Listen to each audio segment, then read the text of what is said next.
Welcome to the Coast to Coast podcast, brought to you by Play Picks and the Lines. Coming to you from the West Coast, Josh Lander, joined by my guy Nate Weitzer on the East Coast. We've got our favorite video of each and every weekday up for you guys now, the player props video.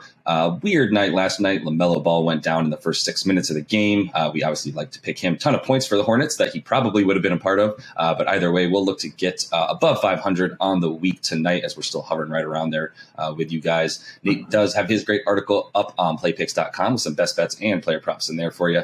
And make sure to like and subscribe to that page and check out those other couple game videos we have on this 7-game Thursday night slate for you. And also check out thelines.com. Make sure you're finding that player props odds checker, making sure you're getting the best value for your money based on what's available out there from different odds makers on these NBA player props. And as always, if you do still need a FanDuel or DraftKings account, head to fdpicks.com or dkpicks.com. Find those listings in your area, such as what we've got for tonight's player props. Nate, let's get into it. Yeah, let's get weird again and expect a bit of a choppy game in Boston with Memphis coming to town. Jayson Tatum projected to score 30 points with Jaylen Brown out. Maybe that rises even a point before you get it. Either way, the odds are pretty good on an under. And we do like that under because with Jaylen out, Tatum comes out with a slightly elevated usage rate and he posts good numbers against bad defenses, but he has been held to 27 or under by the Raptors, Bucks, Suns, and the Cavs twice in that situation. It's also his birthday, which is, normally something you would jump all over for a guy in a smash spot. But for, he's kind of had trouble under that extra pressure with 12 points in consecutive birthdays in 2018-19, both against the defensive juggernaut Rockets. That obviously not their terrible defensive team. Right. And he's had his struggles against Memphis in his career, only 14.5 points, only 6.3 rebounds. It's the number one rebounding team in the NBA. So under 30 points, or you can go under 38.5 points rebounds for the same odds. I kind of like that even more since I think Boston will be going big a lot with Horford and Williams out there to gobble up those boards. Tatum has not been consistent. I mean, he's not been great at home. He's kind of the mark of a fluctuation between kind of like 20-point games and 35-point games, again, depending on the matchup. But he's averaging 23.5 at home in his last 16 and shooting just 28% from deep, just 41% from the floor. His usage rate is actually down in February. His assists per game are up because he's seeing a lot more double teams and, being forced to pass out of it. I think that will be the case again tonight, and that he will, probably be playmaking more than necessarily trying to carry this team on offense. Yeah, that totally adds up. Even the rebounds not being there for him tonight when you talk about obviously Al Horford and Robert Williams being out there because Steven Adams is going to be out there gobbling up about 15 boards a game, as we mentioned in the game video since the All-Star break for him. 5 assists as well for the big Kiwi. But I think this is a game where we're looking for some unders. I think it's going to be a little bit choppier than people are expecting. None of us have the balls to take an under on a Ja Morant player prop right now at 30 points. But looking at Tatum also what he does against Memphis, right? We talk about the last 7 games against Memphis, averaging under 15 points per game. So they definitely are going to be continuing to look to take the ball out of his hands tonight, and I think you can definitely smack that under for him and feel pretty good about it. Moving on to a guy I'm not willing to take an under on, and that's Demar DeRozan. He's not playing the Miami Heat tonight, so we should feel good about him scoring. That's the only team that seems to be able to quell him. But yeah, we talk about him. He's the MVP of this podcast. There was a stretch where he hit his player props in 11 straight games before that Miami Heat debacle, where he scored 18 in a bad loss for them where they got blown out anyway. But they're playing Atlanta at home tonight. His points sit at 28.5. Gets you minus 114 on DraftKings. Going to go ahead and hit that. In his last 3 this season versus Atlanta already, averaging 30 points a game, 7 boards and 5 assists, shooting 62% from the field. He doesn't really need to pull threes. He's hitting about 1.5 attempts on the season against Atlanta. Getting to the free throw line 6 times a game in those 3 versus Atlanta as well, which I like. 28% usage rate, still playing 38 minutes a game. He's going to be in there for most of the fourth quarter. Love that he's only got 1 turnover a game as well against Atlanta in that time frame.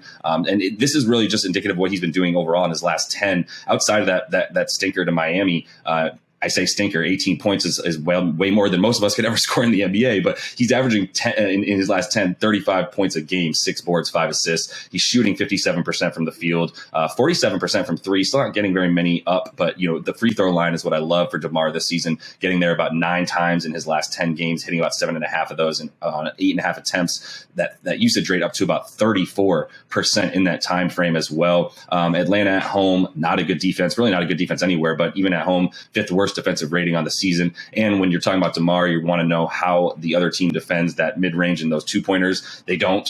In terms of Atlanta, they give up the 5th highest percentage to opponents in terms of that 2-point field goal percentage. So DeMar all over the place tonight. I think it's another good spot for him to continue his MVP candidacy that he probably won't win, but he'll definitely be getting 30 points tonight as far as we're concerned.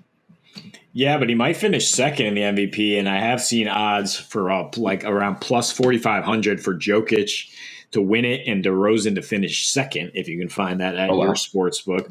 In any case, I love him to bounce back here. Like that you're getting a point or two of value because he struggled against the Heat, which we basically said, we're not going to take the under on DeRozan, but we would definitely not take the over in that game.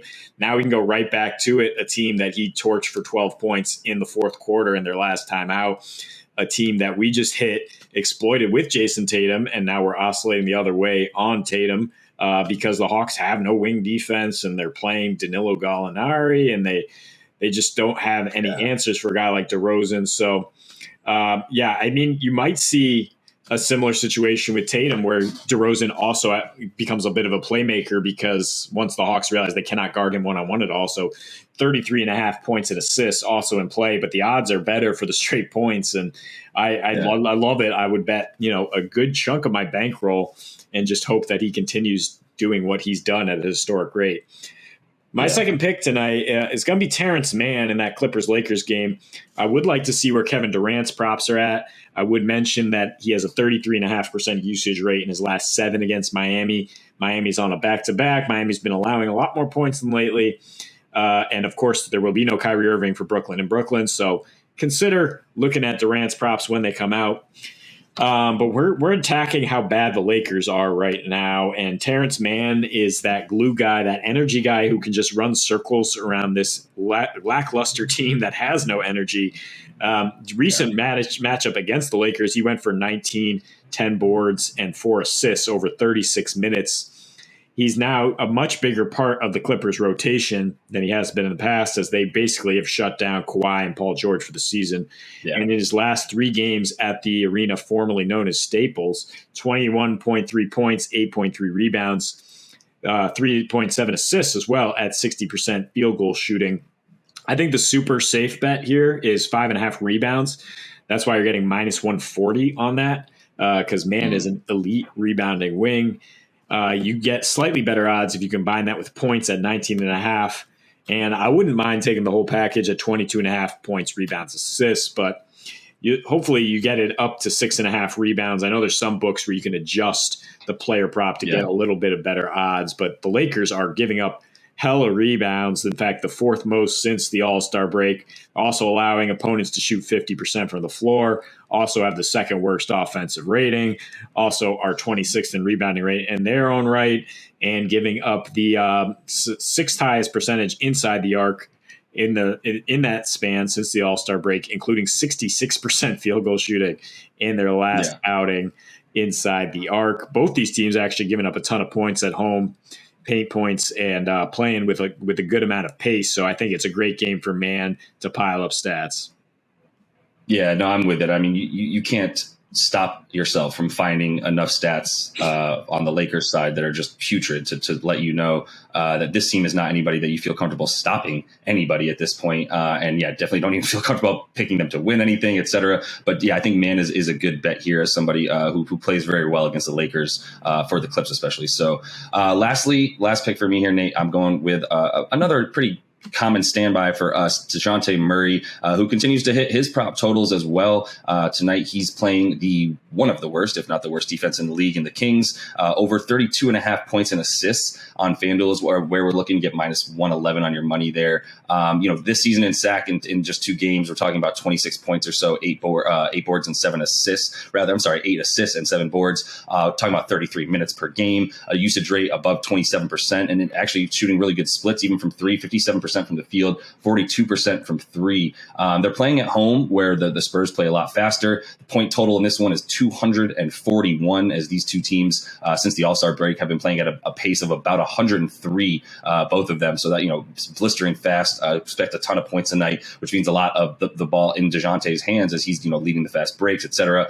His last 4 at home, we're talking 23 points a game and about 11 assists right there. So you're looking at like 34 combined just in those last 4 at home. And then, when we play sack, it's the exact type of player that can really give them problems, as he's able to fill up stats in every category between points and rebounds and assists there. And that's sack. Just name a stat on defense that they, and they'll be in the bottom 5, especially with their at home defense, on the road defense as well, where, they are just really, really bottom 5 or 3 in rebounding, allowing opponents to get assists, allowing opponents to shoot from the field, from 3, from wherever you want.